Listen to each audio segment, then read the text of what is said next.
spelled. And we also know that by the records that we get when a student enrolls. So each school has a process of looking through those records prior to creating the schedule, assigning the teacher, and we see from the records from the previous school whether or not they were expelled. So we as a policy, or as procedure, I should say, have not accepted any expelled students. Thank you. Further discussion from the board? Hearing none, all those in favor of accepting? Opposed? Motion carries. Item number 11 is the Curriculum and Standards Committee meeting report. Good evening, everybody. I'll just stand over here so I don't have my back to anyone. We had a great meeting at our last meeting, and we really just had two standing agenda items that we covered at our last meeting. One of them was an update on one of our vision agenda items that we look at each month, and that was on high quality staff development and continuous improvement. We had some of our staff members share and kind of went through the process that teachers are required to participate in as part of their continual improvement, as part of the educator effectiveness program. So this is the evaluation tool that the state of Wisconsin utilizes to measure growth and to evaluate and provide feedback to staff. So we looked at what each teacher is going through right now is their mid-year evaluation or re-evaluation of their student learning objective, which we call an SLO, and their PPG, which is a professional practice goal. Each of which are really intense processes where teachers are looking at their classroom of kids or a targeted group of kids, looking at some baseline data about those kids, and then committing to specific instructional strategies, grouping strategies, engagement strategies that will allow them to obtain a goal that they have set for those students based on outcome scores. So it might be an SLO based on math, it might be on reading, it might be on behavior, depending on what that teacher teaches. And if it's an elementary school, it could be on any of those ranges in terms of what are the greatest needs of that group of kids that they are working with. And their student learning objectives often verify and add validity to the school improvement goal that each of the buildings has set as part of our school improvement process. So understanding that is really critical because it's an intense piece. They also look at setting a professional practice goal, which is not part of necessarily their true evaluation, but it is part of continuous improvement and being a reflective learner. So as a committee, we talked about the importance, the intensity, and the rigor that each staff member is going through in terms of their own professional growth. And not only are they looking at their student or their school improvement goals, their department goals, but they're also looking at individual goals within their classroom for each group of students to try and improve student achievement here in the district. So we took a look at that process because that's occurring right now as part of the mid-year evaluation process where teachers have an opportunity to revise their targets that they set in the fall to enhance their instructional strategies that they are committing to. And that's also a piece that our instructional coaches, we have 6 in the district, that we are utilizing to support and enhance instruction in the district. So that's a huge part of our curriculum and standards committee, in that we are committing to one of the greatest, if you look at the research, one of the greatest impacts on student achievement is the quality of the teacher. And you can look at that through a variety of lenses. If you look at it through engagement strategies, there is a number one factor that contributes. If you look at it through things that can be subjective, such as quality of the teacher and instruction, that has a great impact size on student outcome scores. So it's a great commitment to student achievement in the district statewide, and we thought that that was a really valuable process to have teachers share for the committee on what they're doing to help us enhance student achievement. The other agenda item we went through was our alignment to our curriculum into the Wisconsin academic standards. So this is an accountability piece for us as a committee. And recently, through Act 94, school boards, school districts were required to embed the teaching of financial literacy standards. They came out with as there are core academic standards There are now financial literacy standards that are required for districts to start embedding into their instruction. Now, financial literacy can be taught through a variety of content areas. It doesn't have to be just business education. We currently offer at the high school a course on financial literacy through our business ed. We also offer a course through our math department in financial algebra. So we talked about the process we are going through in terms of trying to align those financial literacy standards to our current course content and where do we see gaps, revisions, or holes that we have. So as a high school, we're looking at it through the lens of coursework. At the K-8 level, because the standards are written K-4 by the end of 4th grade, by the end of 8th grade, by the end of 12th grade. I'm meeting with, actually, I'm joining the team leader meetings this week at both the elementary and middle school to start looking at those standards and talking about where they're currently being taught and how much embedding we still yet need to do. So we'll do some updates to the Curriculum and Standards Committee as we work through that process in our alignment and dedication to the Act 94 being passed for us. So those were basically the two main agenda items for this past month. Any questions? No? Great. Thank you. Yep. Item number 12 is the building committee meeting report. Yes, I start the meeting. Everything was included in your board packet. We just had an update on the energy efficiency projects. Todd from Nexus, the manager, was here. They are scheduling a walk through all the buildings sometime in mid-February, yes, Steve? That's correct. Okay, but it's gonna be the same engineers that will be looking at, also at the science room additions. I did ask if we kind of find out when that walkthrough was, so if any of the board wanted to kind of maybe walk through at the same time all these people are coming through. Right. To keep us updated. We are to have bids back by April 27th for the science room additions. We also touched on the ongoing facility issues with the power. Again, hoping we can hold out to summer. If not, we could be down to 1 to 2 days if we need to replace that. So we're gonna try to push it. Or look, again, maybe closer to spring break if it keeps tripping. That's correct. Did you learn anything more today on that? We did, yep. We had a trip again last night at about 10:35. And our monitoring system that we had put on showed us a high voltage spike, but we did not receive a high voltage spike, so we believe it's our trip limiter inside of our breaker. So we disabled that trip limit high level, so we're gonna have the monitor and keep watching it.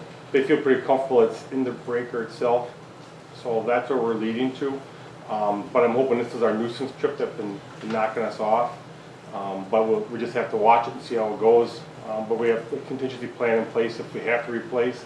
Otherwise, I spoke to the engineers this morning after I got that information, and he echoed the same fact that within our Nexus engineering side for our electrical upgrades, that will be incorporated in that. So I'd like to hold off if we can and get that done over the summertime for multiple reasons, of course. Building shut down, economy of scale, and it's not cheap for everybody on site at one time to do it. But that's where we're leaning right now, and I'll keep you folks updated as I learn more. Hopefully it stays in static mode until we're out of here in summer. Yeah. But my crystal ball is only so clear, that's all I can tell you. Anything you'd be concerned about with disabling that trip, high voltage trip? Well, the question I have is, if I have a high voltage instance that if it would come into the building, it should trip my other breakers in line. But that being said, I did ask him about having a high voltage monitor system put on. He's checking on that. If I can do that at a real reasonable price, I would have him put that on. That way it just doubles my effectiveness if any other issues come up. We definitely want to protect our building, everything that's inside this building. I mean, there's a lot of stuff tied to it. So that's what we're shooting for. You agree with it? No. And then the last thing we did touch on is the NCAA Sports Complex update. We did receive 2 grants from the Green Hack and the Alexander Foundation, which is also included in the board packet. Any questions for the building committee from the board?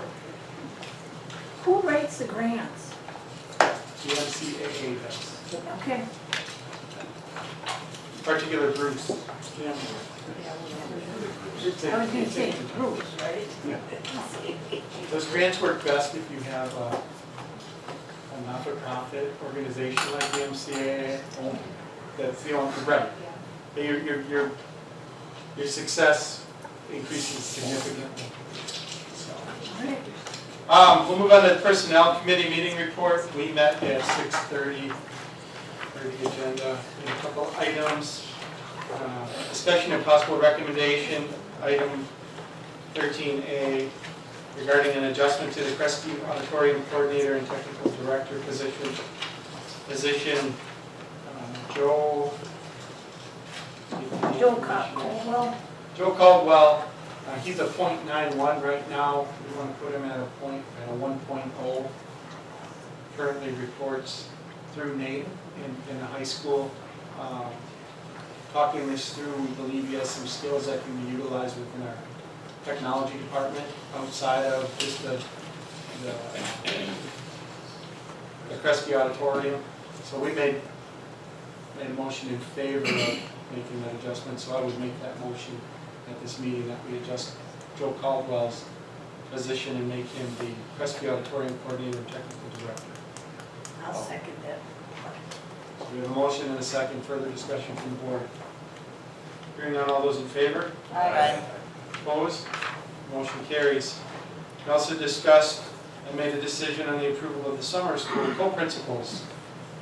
When the position was posted, two individuals, Kayla Bird and Christy Help, approached the district in regard to co-administering our summer school program.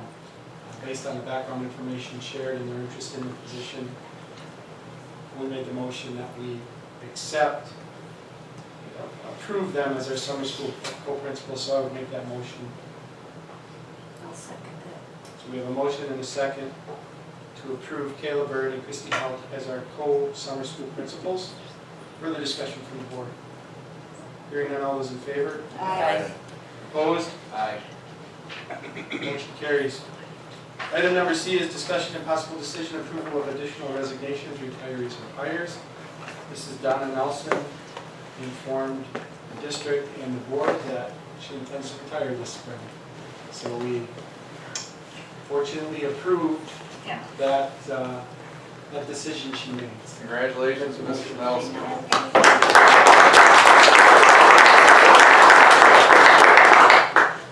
So we have a motion to accept her I'll second that. retirement.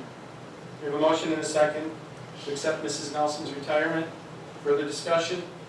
Hearing none, all those in favor? Aye. Opposed? No. Yeah. Two oppositions. Tom Chicken Barnes. Motion carries. There was one update on extracurricular hires, a assistant coach for the middle school wrestling program, and that's it. We'll move on to item 14, Finance Committee meeting report. This evening at the Finance Committee, dated January 15th, 2018, for $1,144,446.08. I would so move. I'll second. Do I have a roll call vote? Gorman, Yes. Kaiser, Yes. Kramer, Yes. Steele, Yes. Tomcheck, Yes. Zebro, Yes. Alice, Yes. Barnes, Yes. Lewis, Yes. all yes. Motion carries. The second item was the discussion and possible recommendation approval of monthly treasurer's report ending in December 31st, posted January 8th, 2018. I would so move. I'll second. We'll have a roll call vote as well. Tomcheck, Yes. Zebro, Yes. Alice, Yes. Barnes, Yes. Lewis, Yes. Gorman, Yes. Kaiser, Yes. Kramer, Yes. Steele, Yes. all yes. Motion carries as well. Mike, anything else? Oh, that'd be it. Move Move on then to item number 15, which is other reports, the WASB report, correspondence and upcoming meetings.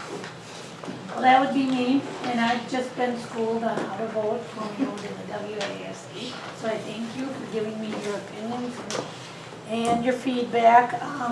The Milwaukee Convention is this week. There are some on Tuesdays, Wednesday, it starts Wednesday. I will be representing us down at 1:30 and do our actions and our votes. And then also after that, in February, there is one at the Kalahari Resort, and it really does have some good sessions in there. So if anybody's interested or would like to look it up, it is on the website that Ann has set up for me. And that's all I have. Or us, I should say, not for me, sorry. Questions for Kelly? Item B is the CISA 9 correspondence and report from the monthly meeting. And that was in the minutes. Any questions for Mike regarding that? Item 16, and then is future agenda items. Does any board members have any at this time? Yes. You know, we did meet one time as a group with our board members that we broke into the school to talk about anything that the staff might want to talk to the board about. We haven't really done that. We only did that one time, and I think we kind of dropped the ball on that. I think we should bring that back, at least get something started, or talk about it next month, how we want to do that. You know, what's a good way of doing it, because we, you know, that was one of the things they wanted to see us do, and I think we should hold to our words with. That's it. We all got together. We have the Dietrich for the expulsion. We have That's the good. pre-expulsion. So that, the future agenda item will have discussion of possible decision with the expulsion process. Tell me, you want to start making that decision? Or- I think we posted as such. If we're ready to make a decision, we are. If not, Well, the decision, yeah, the we're not going to decision- be ready. the decision might be to direct the administration to do the work necessary to bring us what it would look like. I really without glasses, I can't see it.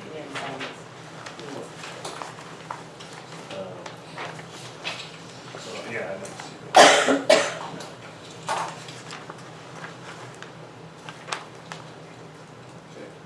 The other thing I had was Dean Dietrich has agreed to meet with the board to discuss Wisconsin open meeting laws, board etiquette, things of that nature. The two dates that work for him at this point, it would be a 2-hour session with the board, is Thursday, February 1st, and Monday, February 12th. I don't know if one of those dates works better than the other. I'm better on a Monday. Monday? Okay, what are we gonna, Other preference, what's that? Matt, what is he gonna cover? He's going to cover Wisconsin open meetings laws Okay, and Board etiquette. board okay. etiquette. We're looking at the And what was first, that, which is Monday? a Thursday. Monday the 1st or Thursday the 12th? I think first is Thursday. Thursday the 12th, or Thursday the 1st or Monday the 12th. Oh. Okay. Monday the 12th. I'll do, I prefer the first. Okay. I think I'm open either or, so somebody. I'll lean toward the 1st. Okay, first. What time? What time, 6 o'clock? 2 hours? 6 o'clock to 8 o'clock, 5 o'clock to 7 o'clock, 5:30 to 7:30? I would rather do the 5 to 7 earlier. Okay, So the first is a Thursday. correct. Okay. Okay, for some reason I thought you were dying to say it was a Monday, but, I may have said that. okay.